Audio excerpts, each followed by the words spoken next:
Now, Sydney Harbour is a very large harbour. We have actually divided it into 3 sections. All of these sections make up Sydney Harbour. We have seen the main section of the harbour. We're now travelling into what is known as Middle Harbour. And to our right-hand side, that is considered to be North Harbour. And foreshore making up the total Sydney Harbour. So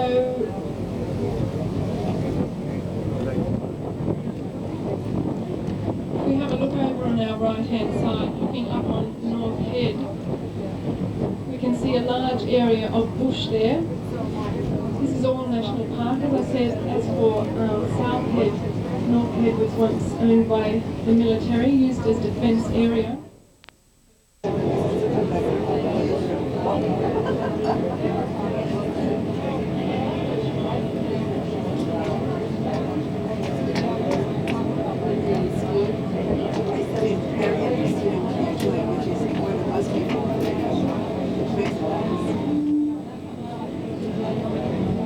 A very popular area we see over on our right hand side here is known as Clontarf. You can see a lot of people taking advantage of the beautiful weather that we've got today. Now, Clontarf was named after a suburb in Dublin in Ireland, and it was here in the 1860s that Prince Alfred, he was Queen Victoria's son, one of Queen Victoria's sons. He attended a fundraising luncheon here and an attempt was made on his life. He was badly wounded. He was shot by an Irishman. He survived this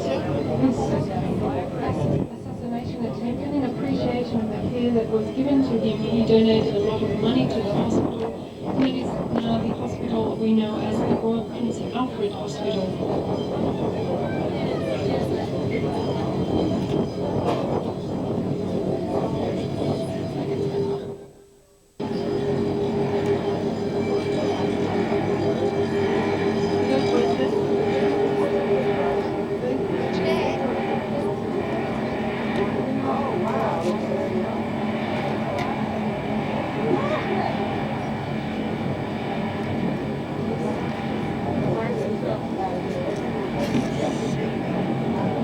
Now we have a spit bridge here. We can see that it is open at the moment. We can see that the traffic at either end of the bridge has been stopped. There are bells that sound and lights that flash to indicate to everyone on the road to stop, otherwise there might be a bit of a mess. And you can see the line up in the water traffic just heading through this opening here.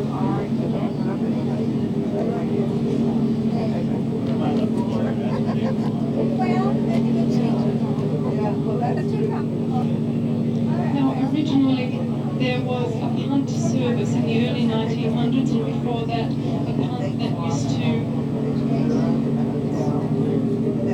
carry vehicles or horse-drawn carts from one side to the other. In the early 1920s there was an old wooden bridge constructed, and this spit bridge that we're looking at now was built in the 1950s.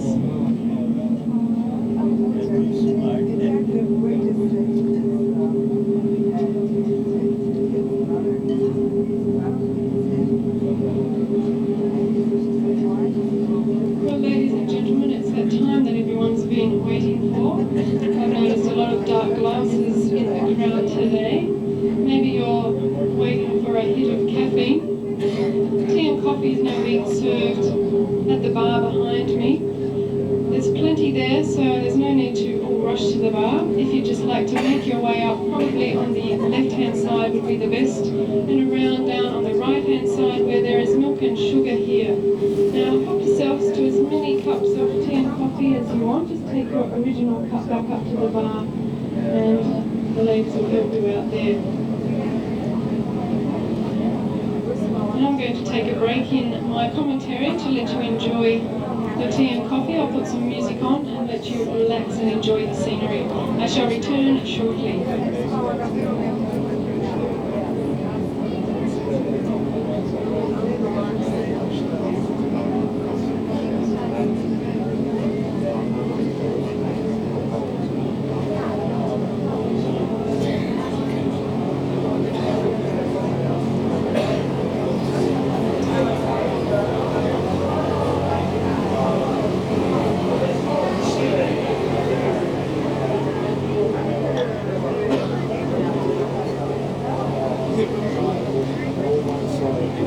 One side of the stage.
Well, we were coming there from Sydney, and from the rail car I saw this cricket game going on, and so I just snuck down here and took these shots.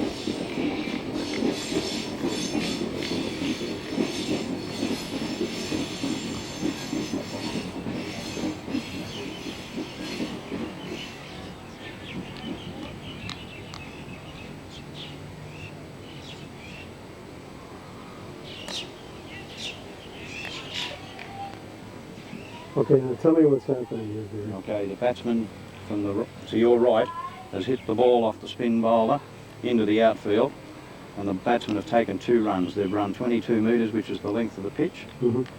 He's touched his bat down at the other end once he's run 22 metres. He turns around and it's safe to run back another run because the fielder hasn't got the ball to run him out, similar to baseball. Okay. And this pitcher, or this bowler, doesn't throw like a fastball. He throws more like a ball with spin on it to make it glance in different directions off the ground. That's correct. Same as you get your baseball pitcher who throws his slow curveball. Mm-hmm. He doesn't rely solely on pace.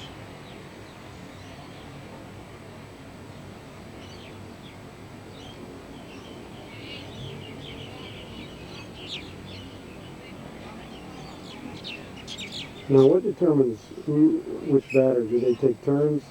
The batter on the left, the batter on the right? No. Once the bowler has bowled 6 balls, that is called an over. He is finished for that period. Another bowler must come on at the opposite end then, and whatever batsman is left at the opposite end of the bowler, he faces him. Okay. So they take the turns from bowling from each end, and whichever batsman is at each end faces. All right.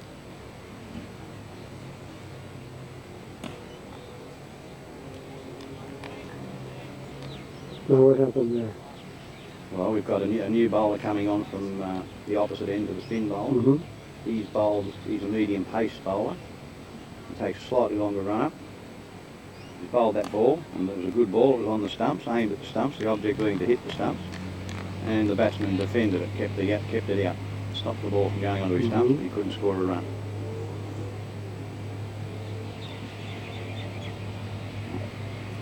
And the batsman doesn't have to run unless he wants to. Is that right? No, he runs when it's safe to run. Uh-huh. Similar to baseball, if not as in distinct in baseball, when he hits the ball he has to run.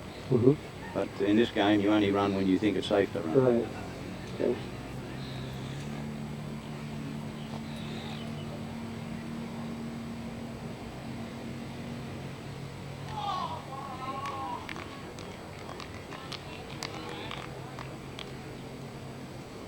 Now what happened there?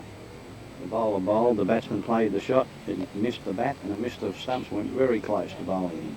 If it had hit the stumps and did dislodge the 2 bits of wood on top known as the bails, he would have been out. He would have been finished as a batsman. But since it didn't dislodge the bails, He's still in. He's still in.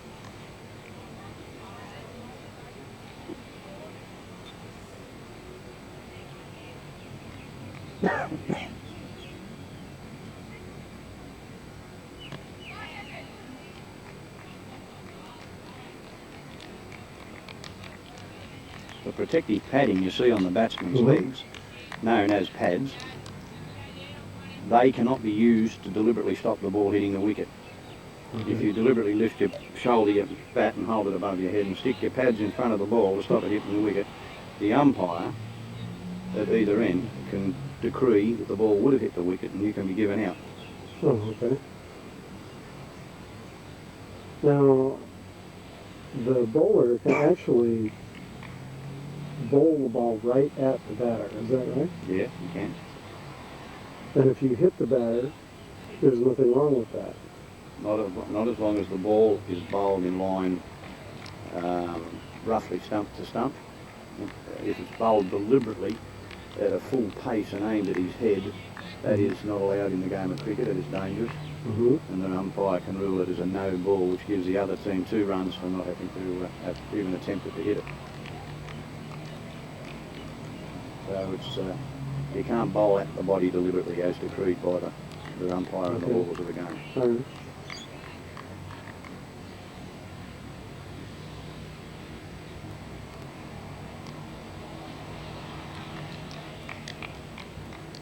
Now what happened there? He knocked, the catcher knocked off the bails, right? Yeah, he attempted to knock off the bails because the batsman hit the ball backwards and started to go for a run thinking he was safe. Uh-huh. If the fieldsman throws it back to the catcher and he knocks the bails off while that batsman is out of his crease, the crease being the area marked by the white line across the wicket, Mhm. and if he is out of that crease and he's knocked the bails off, he's given out, run out. Okay. So there is a risk associated with attempting to take a run.